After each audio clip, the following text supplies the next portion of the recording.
आज अपने ख़िलाफ़ दायर करदा जो दहशतगर्दी के मुकदमात हैं वो चैलेंज किए थे। मैंने इस्लामाबाद हाई कोर्ट में मैडम समन रिफ़त साहिबा की अदालत में आज मुकर्रर थे और फाजिल अदालत ने जो है पुलिस और FIA की जुज़वी रिपोर्टें यहाँ पे प्रेजेंट हुई है और अब जो है चंद दिनों में ये केस दोबारा टेकअप किया जाएगा। आजकल दहशतगर्दी की अदालतों में दहशतगर्द नहीं पाए जाते हैं, हम पाए जाते हैं, क्योंकि दहशतगर्द जो हैं वो खुलेआम फिर रहे हैं, दहशतगर्दियाँ कर रहे हैं और जिनको पकड़ना था उनको छोड़ के ये सारे रियासती इदारे जो हैं पाकिस्तान तहरीक इंसाफ के वर्कर्स, लीडर्स, अमायदीन, ख़वातीन इनके पीछे लगे हैं। आप देख रहे हैं आज भी हमारे कम व बेश कोई 1000 से ज़्यादा वर्कर्स के केसेस जो हैं वो ATC 1 में लगे हुए हैं और ज़ुल्म की हद ये कर देते हैं कि एक केस में जो वर्कर एक थाने में मिसाल के तौर पे संजानी थाने के FIR में गिरफ़्तार हैं तो उसी रोज़ उनको सुंबल थाने के FIR में मुलव्वस करने के लिए दरख्वास्त दे देते हैं अदालत को कि जी अब वहाँ पे इनकी शनाख्त परेड करानी है। शनाख्त परेड के नाम पे AC या मजिस्ट्रेट जो हैं वो 15-20 दिन की तारीख दे देता है। फिर जब वहाँ से ये प्रोसेस मुकम्मल होता है और ज़मानत होती है तो फिर दरख्वास्त देते हैं कि अब जी कोई SR के थाने में उनकी शनाख्त परेड करानी है। तो यही काम इन्होंने रेस्क्यू 1122 के एहलकारों के साथ किया। अपनी गाड़ी पे पुलिस ने गोलियां मार दी और कहा जी कि ये भागना चाहते थे। सरकारी मुलाजिमीन हैं और आए थे फर्स्ट एड देने के लिए ज़ख्मियों को, ये कहाँ भागते? अक्ल मानती है ये कि ये पुलिस पे हमलावर होते और फिर पुलिस जो है हमेशा मोजज़ाना तौर पे बच जाती है। गाड़ी को गोलियां लग गई। तो लिहाजा इस्लामाबाद पुलिस की ये जो करतूत हैं, ये जो हथकंडे हैं, ये इंसानियत के ख़िलाफ़ हैं और ये लोग छूट तो जाएंगे लेकिन जो तजलील हो रही है ये 2-2, 3-3 माह अपने बच्चों से दूर 1122 के जो अलकार हैं वो बेचारे अभी तक अपने वर्दियों में हैं। तो हवालातों में एक थाने से दूसरे थाने इनके साथ क्या कुछ न हुआ होगा। फिर हमारे MPs जो हैं जिनकी बेलें हो गई उनको भी फिर नए मुकदमे में मुलव्वस कर दिया, अनवर ज़ेब खान को, मलक लियाकत को और दीगरान को। ये सब आप देख रहे हैं ममलकत खुदादाद पाकिस्तान में हो रहा है।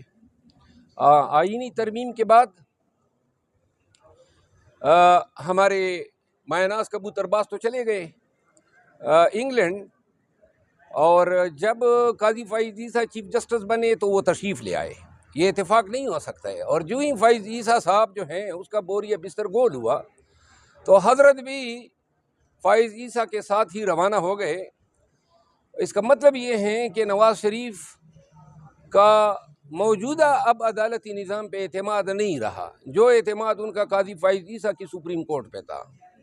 और ये चीफ जस्टिस साहब ने जो कॉन्स्टिट्यूशनल जो केसेस के बेंचेस की कमेटी में सीनियरिटी के असूल को मलूद ख़ातिर रखा है।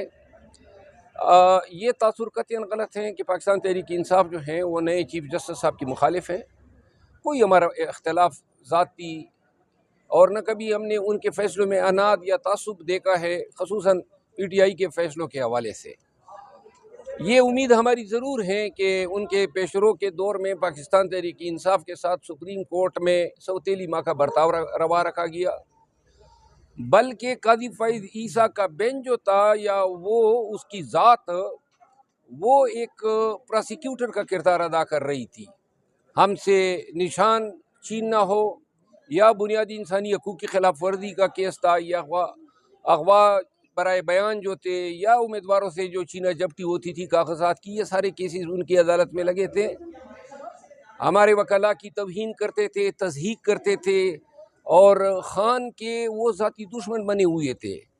किसी अखलाकियात और इंसाफ के किसी मुरव्वज असूल के तहत वो किसी ऐसे केस में बैठ ही नहीं सकते थे जो ख़ान से रिलेटेड हो या PTI से रिलेटेड हो। सुप्रीम कोर्ट के 5 रुकनी बेंच ने जस्टिस गुलजार की सरबराही में फैसला दिया था कि काजी फ़ाइज़ ईसा ऐसे किसी बेंच का हिस्सा नहीं बनेगा, लेकिन काजी फ़ाइज़ ईसा को न सुप्रीम कोर्ट का एहतराम मलूद ख़ातिर था, न सुप्रीम कोर्ट के फ़ैसलों का वो, और अभी 8 मेंबर बेंच जो लार्जर बेंच है उसके फैसले की तस्दीक उन्होंने किस तरह की है। लिहाजा एक नफ्सियाती बीमार था, और वो जब गया है तो उसके आले खाना, बच्चों और इनकी जो ट्रॉलिंग हुई है, मैं हमेशा ट्रॉलिंग का मुखालिफ रहा हूँ, लेकिन इसकी ट्रॉलिंग पे या इसके साथ जो रवैया बरता गया है इस पे मुझे दिली सुकून हुआ है। तमाम मनासिब पे बैठने वाले लोग ये सुन लें कि एक दिन आप लोगों ने ये रोज़ भी देखना है जब पब्लिक में आपने जाना है और पब्लिक ने आपको आपके किरदार का आईना दिखाना है। तो लिहाजा ऐसे लोग जो हैं वो ऐसे ही रवैये के हकदार हैं। इनकी पब्लिक में हर जगह पे इनको आईना दिखाना चाहिए ताकि ये लोग जब मनासिब पे हो तो जुल्म न करें, इनको नजर आए कि और लोगों के साथ भी रिटायरमेंट के बाद क्या हुआ था।